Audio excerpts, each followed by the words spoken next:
सबसे पहले बात छिंदवाड़ा की। कफ सिरफ कांड से जुड़ी एक बड़ी खबर। रंगनाथन को कांजीपुरम लेकर पहुंची है एसआईटी। रिमांड पर मालिक गोविंद राजन रंगनाथन, श्रीसन फार्मा की महिला केमिस्ट भी गिरफ्तार हो चुकी है। दोनों को जल्द ही छिंदवाड़ा लेकर आएगी एसआईटी। पुलिस ने अब तक 5 लोगों पर एफआईआर दर्ज की।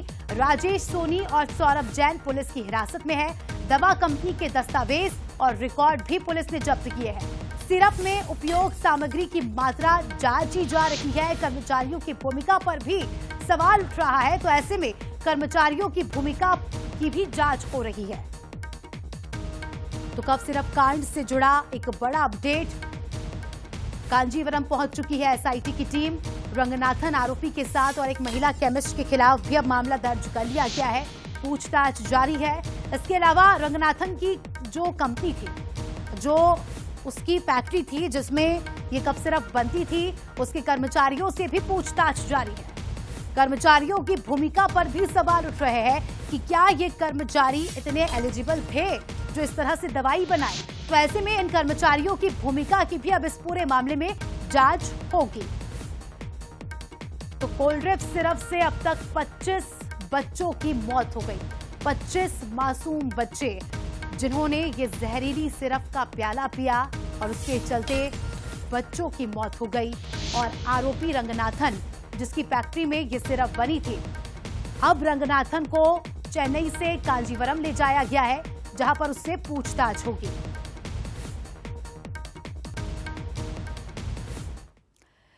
कफ सिरप कांड में अब तक क्या क्या हो चुका है, क्या क्या खुलासे हो चुके हैं, वो भी आपको बताते हैं। श्रीसन फार्मा की महिला केमिस्ट को गिरफ्तार किया गया। अब तक 5 लोगों पर एफआईआर दर्ज हुई। रंगनाथन को कांजीपुरम लेकर पहुंची एसआईटी। पुलिस जल्द ही दोनों को छिंदवाड़ा लेकर वापस आएगी। राजेश सोनी और सौरभ जैन, ये वो 2 नाम हैं जिन्हें परासिया कोर्ट में पेश किया गया। सबूत छुपाने और जांच में सहयोग न करने के इन पर आरोप लगे। रंगनाथन को रिमांड पर लेकर दस्तावेज जब्त कर लिए गए हैं। इन दस्तावेजों को खंगाला जा रहा है, इन दस्तावेजों की स्टडी की जा रही है। अमित द्विवेदी हमारे सहयोगी इस खबर पर लाइव जुड़ चुके हैं, उनसे जानकारी लेंगे। अमित, 25 बच्चों की मौत, आरोपी रंगनाथन को लेकर कांजीवरम पहुंची है टीम। दर्शकों को समझाइएगा कि अब तक क्या कुछ बड़े एक्शन हुए, किन किन लोगों को अब तक गिरफ्तार किया गया है और आगे क्या होगा। बिल्कुल अस्मिता, एसआईटी की टीम जो है इस सब है कांजीपुरम को पहुंची है, जहां पर जहरीली कफ सिरप का निर्माण किया जा रहा था। कांजीपुरम की फैक्ट्री पे उन्होंने दबिश दी है और कौन से कर्मचारी वहां काम करते हैं, किस तरह का प्रोडक्शन होता है, दवाइयों के निर्माण करने में कौन कौन से कंटेंट का उपयोग होता है, किस तरह के सिनेरियो पे वहां काम हो रहा है। एसआईटी पूरे मामले की जांच कर रही है। सबसे एक्सक्लूसिव बात यह है कि उस फैक्ट्री पे काम करने वाली जो लैब की महिला कर्मचारी है, एक तरह से महिला केमिस्ट को एसआईटी ने गिरफ्तार कर लिया है। अब वो है उसके ऊपर एफआईआर दर्ज की गई है। इस प्रकार से पूरे कफ सिरप मामले में 5वीं एफआईआर जो है वो दर्ज की जा चुकी है।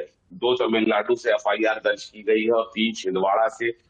रंगनाथन के ऊपर पहली एफआईआर दर्ज हुई थी, उसके बाद डॉक्टर प्रवीण सोनी के ऊपर एफआईआर दर्ज हुई थी। इसके बाद श्रीसन फार्मा की केमिस्ट, महिला केमिस्ट पर एफआईआर दर्ज की गई है, जो कि अब एसआईटी की गिरफ्त में है। छिंदवाड़ा की अगर बात कर ले तो छिंदवाड़ा से 3 लोग के ऊपर एफआईआर दर्ज की गई। डॉक्टर प्रवीण सोनी, उसके बाद जो है राजेश सोनी के ऊपर एफआईआर की गई, जो कि प्रवीण सोनी का रिश्तेदार बताया जा रहा है। और धर्मपत्नी प्रवीण सोनी की धर्मपत्नी जो है, उसकी दवा कंपनी दवा फार्मा में काम करने वाला केमिस्ट जो है सौरभ जैन को भी गिरफ्तार कर लिया है। कल दोनों गिरफ्तारी के मामले में जो है एडीजे कोर्ट परासिया पर जो है पुलिस ने जो है उनको पहुंचाया। उसके बाद जो है पुलिस को 2 दिन की उनकी रिमांड मिल गई। इस तरह से आपको बता दें कि एसआईटी की टीम जो है तमिलनाडु में भी बड़ी छापामार कार्रवाई कर रही है और उसके बाद जो है छिंदवाड़ा की पुलिस भी लगातार काम कर रही है। इस प्रकार पूरी तरह से जो है पूरे मामले में जो प्रशासन या कह लें एसआईटी जो है एक्टिव मोड में दिखाई दे रही है। कहीं कोई होने के मूड में दिखाई नहीं दे रही। जांच होनी भी चाहिए और अगर कोई भी गुनहगार हुआ, चाहे वो इनडायरेक्टली इस पूरे मामले में संलिप्त पाया गया, उसके खिलाफ भी एक्शन लिया जाना चाहिए, क्योंकि 25 बच्चों की मौत हुई है और वाकई एक्शन भी बड़ा होना चाहिए। शुक्रिया आपका जुड़ने के लिए और जानकारी के लिए।